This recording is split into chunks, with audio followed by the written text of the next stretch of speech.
ചെർപ്പളശ്ശേരി നഗര നവീകരണത്തിൽ കയ്യേറിയ സ്ഥലം ഏറ്റെടുക്കുന്നതിൽ വിട്ടുവീഴ്ച നടത്തുന്നു എന്ന ആക്ഷേപവുമായി നഗരസഭാ കൗൺസിൽ യോഗത്തിൽ UDF വാർഡ് സഭകളിൽ വന്ന ആവശ്യങ്ങൾ മാറ്റിവെച്ച് നവകേരള സദസ്സിലെ പരാതികൾ പരിഹരിക്കുന്നതും പ്രതിപക്ഷം ചോദ്യം ചെയ്തു. പ്രതിപക്ഷത്തിന്റെ ആരോപണങ്ങൾ അടിസ്ഥാനമില്ലാത്തതാണെന്ന് ചെയർമാൻ പി രാമചന്ദ്രൻ കൗൺസിലിൽ പറഞ്ഞു. ചെർപ്പളശ്ശേരി നഗര നവീകരണ പ്രവൃത്തികൾ നഗരഹൃദയത്തിലെത്തിയപ്പോൾ സ്ഥലം ഏറ്റെടുക്കുന്നതിൽ വിട്ടുവീഴ്ചയുണ്ടായെന്നാണ് UDFന്റെ ആക്ഷേപം. സർവേ വിഭാഗം കണ്ടെത്തിയ PWD സ്ഥലം ഏറ്റെടുക്കാതെ ലംഘനമാണ് ഇപ്പോൾ നടക്കുന്നതെന്ന് KM ഇസാഖ് കൗൺസിൽ യോഗത്തിൽ പറഞ്ഞു. മഞ്ചക്കല്ലിൽ ഇത് ആരംഭിച്ചപ്പോൾ തന്നെ പറഞ്ഞു ഇത് അശാസ്ത്രീയമാണ്. ഇവിടെ പണിയിൽ വേഗതയും കാര്യങ്ങളൊക്കെ ഉണ്ട്, അതൊന്നും നമുക്ക് നിഷേധിക്കാൻ പറ്റില്ല, അത് സത്യമാണ്. കാര്യങ്ങൾ പിന്നെ കുറച്ചുകൂടി KSTP ആലോചിച്ചാൽ അജഗജാന്തര രണ്ടും തമ്മിലുള്ള വ്യത്യാസം അതൊക്കെ വസ്തുത തന്നെയാണ്, അത് നമുക്ക് ഇല്ലാന്ന് പറയാൻ പറ്റില്ല. പക്ഷേ അവിടുന്ന് ഇങ്ങോട്ട് വന്നപ്പോഴേക്ക് പലയിടത്തും റോഡുകള് ആർക്കൊക്കെയോ കിഫ്ബിക്ക് വിധേയമായിട്ടാണോ, PWDക്ക് വിധേയമായിട്ടാണോ, റവന്യൂവിന് പിന്നെ വിധേയമായിട്ടാണോ, നഗരസഭയ്ക്ക് വിധേയമായിട്ടാണോ, ആർക്കൊക്കെയാണ് ലാഭം ആർക്കൊക്കെയാണ് നഷ്ടം എന്നൊക്കെ ജനങ്ങൾ ചർച്ച ചെയ്യുന്നുണ്ട്. ഞാനത് പറയണില്ല, ഞാനിപ്പോ അത് പറയാൻ ഉദ്ദേശിക്കണില്ല. അത്തരത്തിലുള്ള വലിയ ഒരു ആക്ഷേപം പിന്നെ കർഷകർക്കുണ്ട്. ഇത് രണ്ടും നമുക്ക് എല്ലാവർക്കും മോശമാണ്, അതെന്റെ വാദം.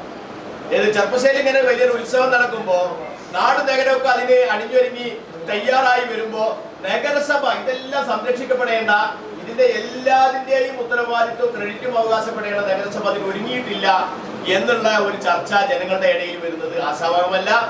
രണ്ടാമത്തെ കാര്യം, നമ്മൾ ആരെ ഫണ്ട് കൊണ്ടായിക്കോട്ടെ ചെർപ്പളശ്ശേരി നമ്മുടെ ഹൃദയത്തിലൂടെയാണ് ഈ 4 വരി പാതയോ 2 വരി പാതയോ ചെങ്കത് പോകുന്നത്.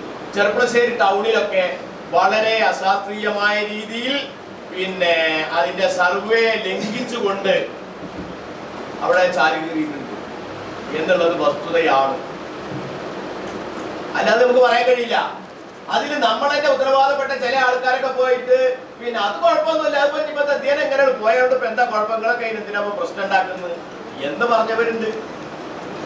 എന്നാൽ ചിലവര് അതൊന്നും പറ്റില്ല, പിന്നെ അത് നിയമപ്രകാരം സർവേ ചെയ്തത് എവിടെയാണെങ്കിലും സർക്കാരിന്റെ മുതലാണല്ലോ. സർക്കാരിന്റെ മുതൽ വ്യക്തിക്കാണെങ്കിലും പിന്നെ സ്ഥാപനങ്ങൾക്കാണെങ്കിലും ആർക്കാണെങ്കിലും അത് ഉപയോഗിക്കുക എന്നുള്ളത് പിന്നെ ശരിക്കും ലീഗലല്ലോ. അപ്പൊ അത് പിന്നെ ശരിയായ രീതിയിലുള്ള സർവേ എവിടെയാണ് അതിന്റെ അപാകത സംഭവിച്ചിട്ടുള്ളതെങ്കിൽ അത് പരിശോധിച്ച് തീർക്കാൻ വേണ്ടിയുള്ള നടപടികൾ നമ്മളുടെ ഭാഗത്ത് നിന്ന് ഉണ്ടായേ വരും. അടയാളപ്പെടുത്തിയ ഭാഗം പൊളിക്കാതെ ചിലരെ സഹായിക്കുകയാണ് എന്ന ആക്ഷേപമുണ്ടെന്ന് വെൽഫെയർ പാർട്ടിയിലെ അബ്ദുൽ ഗഫൂറും പറഞ്ഞു. അപ്പൊ അതിനൊരു വ്യക്തത ജനങ്ങൾക്ക് മുനിസിപ്പാലിറ്റി ഭാഗത്ത് നമ്മൾ കൊടുക്കേണ്ടതുണ്ട്. അതല്ലെങ്കിൽ ഇതിൽ നമ്മളൊക്കെ തന്നെ ആളുകളുടെ സൗകര്യപൂർവ്വം തൊട്ടപ്പുറത്തുള്ള ദേവാലയത്തിന്റെ ഭാഗം കൊടുക്കുകയും വ്യക്തികളുടെ സ്ഥലം അവിടെ നിർത്തിക്കൊടുക്കുകയും ചെയ്തെന്നുള്ള ഒരു ആക്ഷേപം നിലനിൽക്കുന്നുണ്ട്. അപ്പൊ ഇത് എന്താണ് അതിന്റെ സത്യാവസ്ഥ എന്നുള്ളത് ജനങ്ങളെ ബോധ്യപ്പെടുത്തേണ്ട പ്രാദേശിക ഭരണകൂടം എന്ന നിലയ്ക്ക് മുനിസിപ്പാലിറ്റിയുടെ ബാധ്യതയാണ്.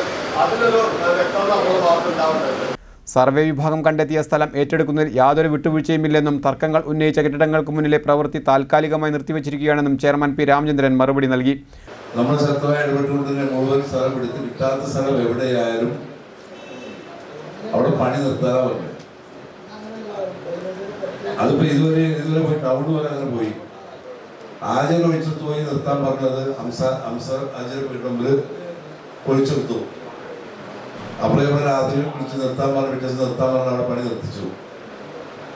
ഇപ്പോഴും നമ്മൾ ഒഴിച്ചെടുത്തു ശ്രദ്ധപ്പെട്ടത് മുഴുവൻ ഇടപെട്ട് പണി നിർത്താൻ പറഞ്ഞ ഇനി അത് തീരുമാനമായിട്ട് എടുക്കാവൂ. പണി ഇവിടെ ടൗണിൽ പണിയെടുക്കേണ്ട അത്ര കർശന നിലപാട് അതിർത്തിയിലൂടെ എടുക്കാവൂ എന്ന കർശന നിലപാടാണ് നഗരസഭ എടുക്കുന്നത്.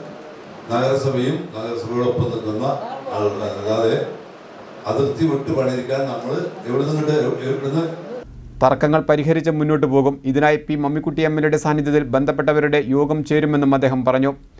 നവകേരള സദസ്സിലെ പരാതികൾ പരിഹരിക്കുന്നതിന് പ്രത്യേക DPR തയ്യാറാക്കുന്നതിനും പ്രതിപക്ഷം രൂക്ഷ വിമർശനം ഉന്നയിച്ചു. നഗരസഭകളിലെ വാർഡ് സഭകളിൽ നിന്നും വന്ന ആവശ്യങ്ങൾ പരിഹരിക്കാതെ നവകേരള സദസ്സിലെ പരാതികൾക്ക് മുൻഗണന നൽകുന്നത് ശരിയല്ലെന്ന് UDF അംഗങ്ങൾ ഉന്നയിച്ചു.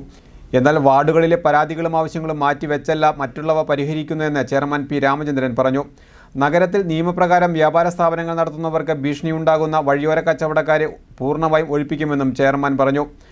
ഉത്സവ സമയങ്ങളിലെ ഗതാഗതക്കുരുക്ക് ഒഴിവാക്കാൻ നഗരസഭ ആവശ്യമായ നടപടി സ്വീകരിക്കണമെന്നും മകരച്ചൊവ്വ ദിനത്തിൽ നഗരത്തിൽ ഗതാഗതക്കുരുക്ക് ഉണ്ടായതും KM ഇസാഖ് ചൂണ്ടിക്കാട്ടി.